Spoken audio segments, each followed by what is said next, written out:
ಸನ್ಮಾನ್ಯ ಶ್ರೀ ರಮೇಶ್ ಜಿಜ್ಜಂಗಿ ಸಾಹೇಬರು ಪತ್ರಿಕಾ ಗೋಷ್ಠಿಯ ಮುಖಾಂತರ ಒಂದು ಸಂಭಾಷಣೆ ಮಾಡುವ ಸಂದರ್ಭದಲ್ಲಿ ಬಂಜಾರ ಸಮುದಾಯದ ಯಾವುದೇ ತರಹದ ನನಗೆ ಮತಗಳನ್ನು ಬೇಡ ಅಂತ ಅನ್ನುವಂಥದ್ದು ಮಾತುಗಳನ್ನು ಇವತ್ತು ಸಾಮಾಜಿಕ ಜಾಲತಾಣದಲ್ಲಿ ಹರಿದಾಡ್ತಾ ಇದೆ.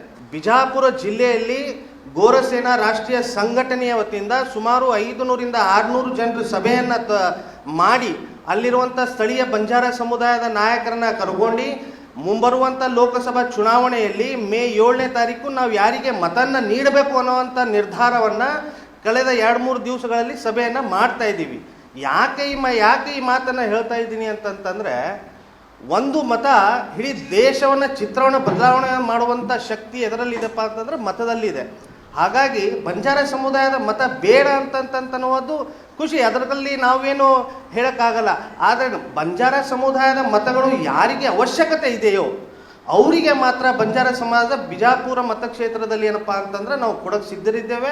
ಮುಂಬರುವಂಥ ದಿನಗಳಲ್ಲಿ ಈ ಸಮಾಜಕ್ಕೆ ಅನ್ಯಾಯವಾದಲ್ಲಿ ಈ ಸಮಾಜಕ್ಕೆ ನ್ಯಾಯ ಸಿಗುವಂಥ ಸಂದರ್ಭದಲ್ಲಿ ನಾವು ಯಾರ ನಾಯಕರಿಗೆ ಕೇಳೋಣ? ಮತ ಕೊಟ್ಟಿರುವಂಥ ನಾಯಕರಿಗೆ ಸಹ ನಾವು ಈ ಸಮಸ್ಯೆಗಳನ್ನು ನಾವು ಕೇಳಬೇಕಾಗುತ್ತದೆ. ಹಾಗಾಗಿ ಈ ಹೇಳಿಕೆಯನ್ನು ಹಿಂಪಡೆದು ಸಮಸ್ತ ಬಂಜಾರ ಸಮುದಾಯಕ್ಕೆ ಕ್ಷಮೆಯನ್ನು ಯಾಚಿಸಬೇಕು. ಇಲ್ಲಪ್ಪ ಅಂತಂದರೆ ಮುಂಬರುವಂಥ ದಿನಗಳಲ್ಲಿ ತಾವು ಈ ಲೋಕಸಭಾ ಚುನಾವಣೆಯಲ್ಲಿ ಅನುಭವಿಸಬೇಕಾಗುತ್ತೆ ಅನ್ನುವಂಥ ಮಾತನ್ನು ತಮ್ಮ ಮಾಧ್ಯಮ ಮುಖಾಂತರ ಹೇಳ್ತಾ ಇದ್ದೀವಿ.